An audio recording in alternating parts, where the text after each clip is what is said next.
r/askreddit tattoo artists, what pieces are you tired of doing? Nautical sleeves. I'm from an island, and fuck is it brutal trying to make it unique when every 5th person has one. Anchors, compasses, maps, etc. Feathers and pocket watches are close seconds. I'm just gonna get I'm unique tattooed on my neck. I'm also gonna get I'm unique tattooed on my neck. Fucking crowns, OMG do I fucking hate crowns. With that being said, I did one tonight. My husband has a matching crown tattoo with his ex-wife. I find it hilarious as it was her idea, and then she left him 6 months later.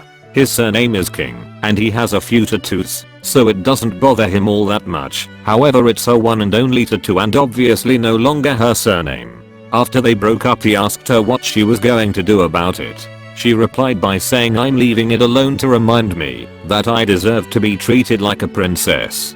Hilarious and amazingly cliche. Treated like a princess, aka married off to a stranger to cement a political alliance.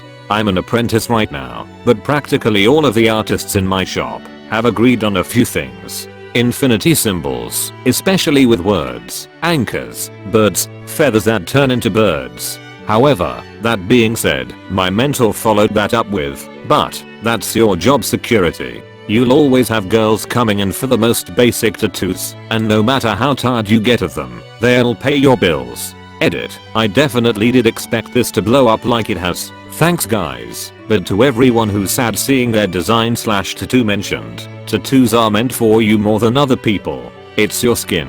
If you like it, and you're happy with it, then everyone else can buzz off. My tattoo artist and I were talking about this when I was in last time. He pointed to a coffee mug on his desk that was full of infinity symbols with different words inside them, so he could just pull them out when people came in and asked for them.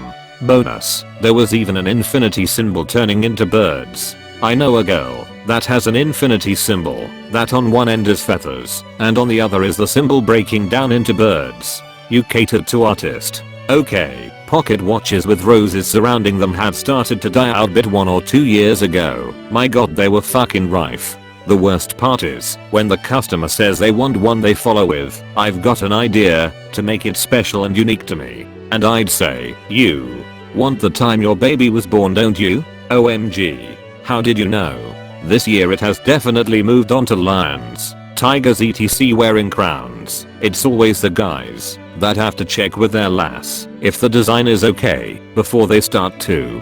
Like mentioned before, however, I'll take a pocket watch with a lion's face in the center, birds flying off it merging into an infinity symbol with each bird having its own individual birthstone of the family's lost cats over the years, then a smelly person.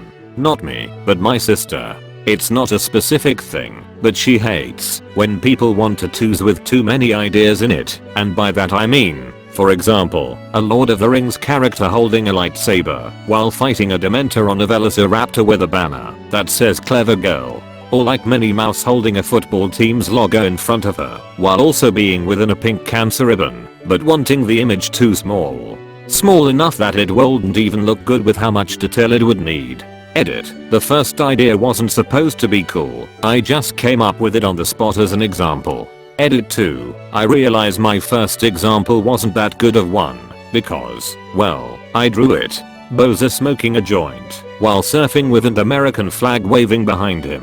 Not an artist, but my friend told me what his artist said. My friend has a full sleeve that wraps around to his chest. It's all incredibly well done. He finished his sleeve by getting a tattoo of Virgin Mary on the inside of his bicep. It's done absurdly well. The guy who my friend goes to has some beyond comprehensible talent when it comes to making faces. He has a few other faces as part of his sleeve and they're all equally as amazing. After his appointment, my buddy told me that his artist told him that the Mary face was the final face he was ever going to tattoo, and he was done with them for good. According to my friend, this guy's talent for tattooing faces isn't a secret, and he gets tons of people requesting him for faces, mostly deceased loved ones or famous people. The guy is apparently so sick of only tattooing faces that he's out of the game. He wanted to focus more on patterns and animals. I'm not an artist so I DK what that's like, but if you're willing to give up tattooing something so well due to sheer volume of frequency, then it must be a lot. The only reason the artist did the face for my friend is because he did the rest of his sleeve and gets along really well with my friend, so he wanted to finish with a bang for a good customer. Well, with any artist they like a challenge or doing something out of their comfort zone. It's understandable why that artist gets annoyed by being constantly bombarded with requests for something that bores him.